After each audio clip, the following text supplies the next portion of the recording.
एक बार की बात है, घने जंगलों से घिरे एक छोटे से गांव में नाथन नाम का एक युवा और साहसी शिकारी रहता था। वो अपने उत्कृष्ट शिकार कौशल और दयालु स्वभाव के लिए प्रसिद्ध थे। नाथन अक्सर अपने वफादार कुत्ते मैक्स के साथ जंगलों में घूमता रहता था और अपने गांव के लिए खेल की तलाश में रहता था। एक धूप भरी सुबह जब नाथन जंगल में चला गया तो उसने एक घायल हिरन को चलने के लिए संघर्ष करते देखा। उनका दयालु स्वभाव हावी हो गया और उन्होंने उस गरीब प्राणी की मदद करने का फैसला किया।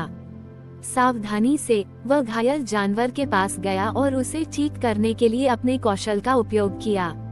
इसके घाव आश्चर्यजनक रूप से हिरन उसके इरादों को समझ गया और कृतज्ञता पूर्वक नाथन के प्रति धीरे से झुक गया। उस क्षण से नाथन और हिरन के बीच एक गहरा बंधन बन गया। उन्होंने उसका नाम लूना रखा और वे जल्द ही अविभाज्य साथी बन गए। नाथन प्रतिदिन जंगल का दौरा करता था और लूना भी उसके साथ शामिल हो जाती थी, जो उसे छिपे हुए रास्तों और गुप्त स्थानों पर ले जाती थी जहां सबसे प्रचुर मात्रा में खेल पाया जाता था।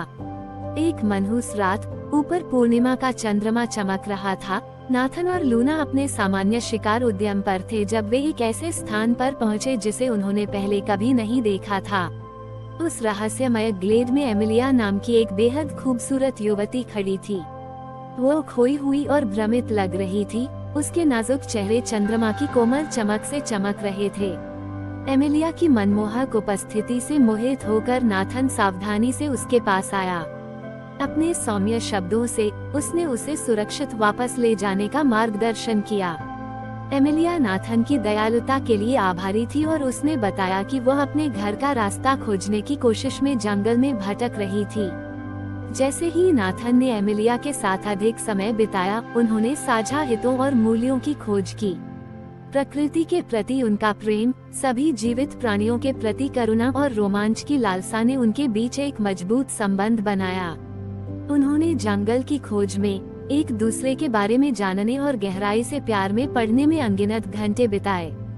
हालांकि उनका प्यार चुनौतियों से रहित नहीं था। ग्रामीणों को एमिलिया पर संदेह था, क्योंकि वह अचानक प्रकट हुई थी और एक अलौकिक आभा से युक्त लग रही थी। उन्होंने नाथन को उसके जैसे किसी व्यक्ति के साथ शामिल होने के खतरों के बारे में चेतावनी दी, लेकिन नाथन ने प्यार और एमिलिया के वास्तविक स्वभाव में अपने विश्वास से प्रेरित होकर उनकी चेतावनियों को नजरअंदाज कर दिया और उसके साथ अपना रिश्ता जारी रखा। एक दिन जब नाथन शिकार से लौटा तो उसने अपने गांव को अस्त व्यस्त पाया। शिकारियों ने हमला कर दिया था, जिससे दहशत और तबाही मच गई थी।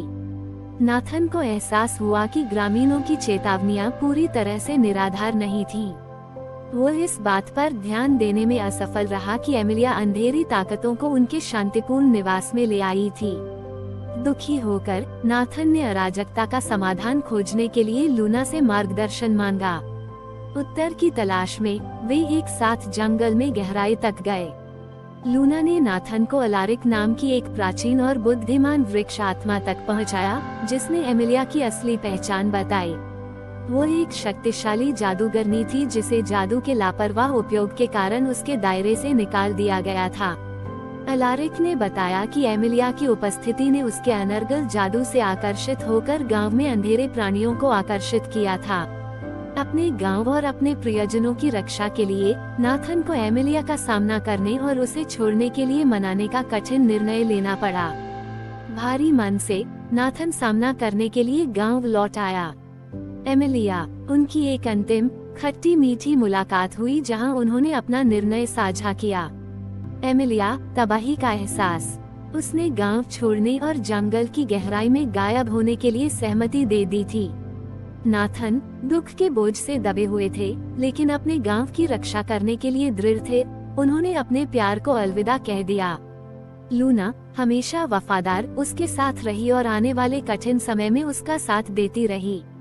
नाथन ने अपनी गलतियों से सीखा और अपना जीवन अपने गांव के पुनर्निर्माण और उसे अभी भी मौजूद अंधेरी ताकतों से बचाने के लिए समर्पित कर दिया। और इसलिए नाथन अपने शिकार कौशल को न्याय की सहज भावना के साथ जोड़कर अपने गांव का एक सम्मानित अभिभावक बन गया। गांव वाले उसकी बहादुरी उसकी प्रशंसा करते थे और उस प्रेम कहानी को कभी नहीं भूले जिसने उनके जीवन को हमेशा के लिए बदल दिया था। नाथन ने एमिलिया के साथ बिताए समय की यादों को संजोया और सबक के लिए आभारी रहा। उसने सीखा था और उसे ताकत हासिल हुई थी। अंत में ये प्रेम, त्याग और मुक्ति की कहानी थी।